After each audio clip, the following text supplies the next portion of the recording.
Now next topic है new international economy order, नई अंतर्राष्ट्रीय आर्थिक व्यवस्था की गुड यानी कि NAM नॉन एलिसमेंट कंट्रीज के द्वारा स्टार्टिंग के अंदर मध्यस्थ करना यानी मीडिएटर का काम ही करने वाले कंट्रीज के बारे में हम इसमें पढ़ेंगे कि नॉन एलिसमेंट मूवमेंट में अधिकांश ऐसे देशों को लिया गया था जो कि डेवलपिंग कंट्री थे। इनके पास मुख्य चुनौती के रूप में इकोनॉमी रूप से ज़्यादा डेवलप करने की, जनता की गरीबी को दूर करना और जो नए नए इंडिपेंडेंट कंट्री होकर के आ रहे थे उन सभी को इको डेवलपमेंट करना इम्पोर्टेंट रखा गया था। इस सही मानों में ये था कि सही मायनों में आज़ादी आज़ाद नहीं रह सकती थी। उन्हें धनी कंट्रीज के ऊपर निर्भर रहना पड़ता था।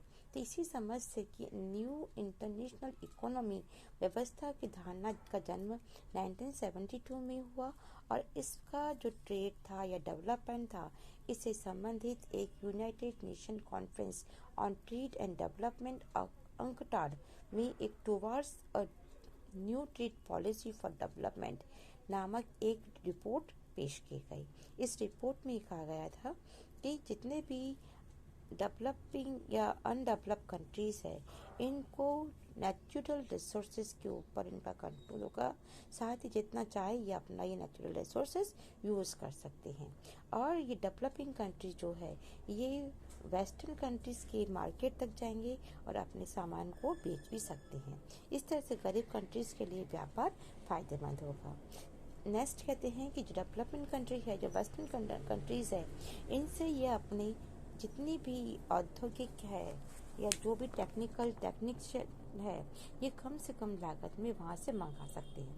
डेवलपिंग के साथ में कहते हैं लास्ट में कि डेवलपिंग कंट्रीज जो है इंटरनेशनल इकोनॉमी डेवलपमेंट को भी बढ़ा सकती है।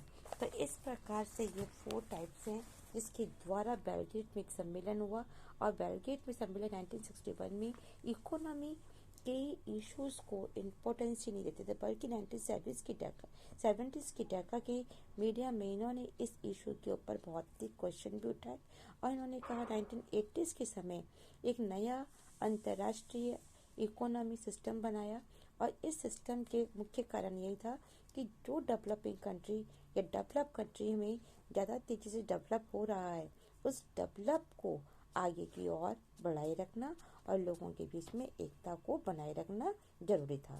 नेक्स्ट है आपका India and cold war. India and the cold war में हम पढ़ेंगे कि किस प्रकार से इंडिया इस कोल्ड वार के अंदर जुट गया। कि भारत की जो पॉलिसी है वो तो न तो पॉजिटिव थी और न ही नेगेटिव थी। ये बिल्कुल निष्क्रिय पॉलिसी रखता है। नेहरू ने वर्ल्ड को याद दिलाया कि कूटनीतिकता का मतलब होता है भागना नहीं है, बल्कि एक इसकी पॉलिसी है। ये इसके विपरीत है कि इंडिया ने कोल्ड वार के समय अपनी जकड़ जो ढीली कर रखी थी। इसमें एक्टिव रूप से हस्तक्षेप करने के पक्ष में था। तो इंडिया ने दोनों गुटों के बीच में एक मतभेद के रूप कम करने के लिए कोशिश की। उसने कोशिश ये करी कि जहाँ पे जरूरत पड़े वहीं पर उन नेताओं के साथ देना। तो 1950s के दशक में स्टार्टिंग में उसने कोरिया युद्ध के दौरान भी यही मिसाइल को कायम रखा था। अब हमें यह याद रखना चाहिए कि भारत जो है एक गुट निरपेक्ष आंदोलन में शामिल अन्य सदस्यों को भी इन्हीं कामों में इसने संलग्न रखा।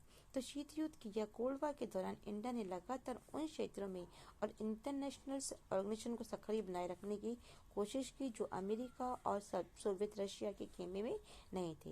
नेहरू ने स्वतंत्र और परस्पर विरोधी आंदोलनों में को सच्ची राष्ट्रकुल के ऊपर गहरा विश्वास जताया और उसने कहा कि शीत युद्ध या कोल्ड वार के खत्म करने में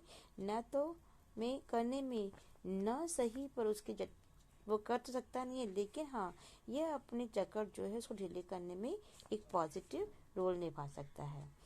नंबर फर्स्ट है कि पहली बात तो यह है कि इंडिया गुटनिरपेक्ष है। भारत ने ऐसे ही इंटरनेशनल फैसले का पक्ष लिया जिसका हित साधता होता है, न कि महाशक्तियों और उनके खेमों की देशों के अंदर अपने आप को शामिल करना होता है। सेकंड कह रहा है कि इंडिया हमेशा उस कंडीशन में रहा जहां पर एक सुपर पावर के खिलाफ जाए तो वे दूसरी सुपर पावर के करीब आने की कोशिश करता है। अगर इंडिया को महसूस होता है कि एक सुपर पावर उसके ऊपर प्रेशर डाल रहा है तो सेकंड सुपर पावर के पास जाकर के सपोर्ट लेने की कोशिश करता है। इसीलिए कुछ ऐसे भी क्रिटिसाइजर हैं, उन लोगों ने क्रिटिसाइजर लोगों ने ये कहा है कि इंडिया की कूटनीतिक नीति सिद्धांत विहीन है। भारत अपने राष्ट्र अपने हितों की साधने के नाम पर अक्सर इम्पोर्टेंट या इंटरनेशनल मामले पर कोई भी निश्चित पक्ष लेने से बचता है।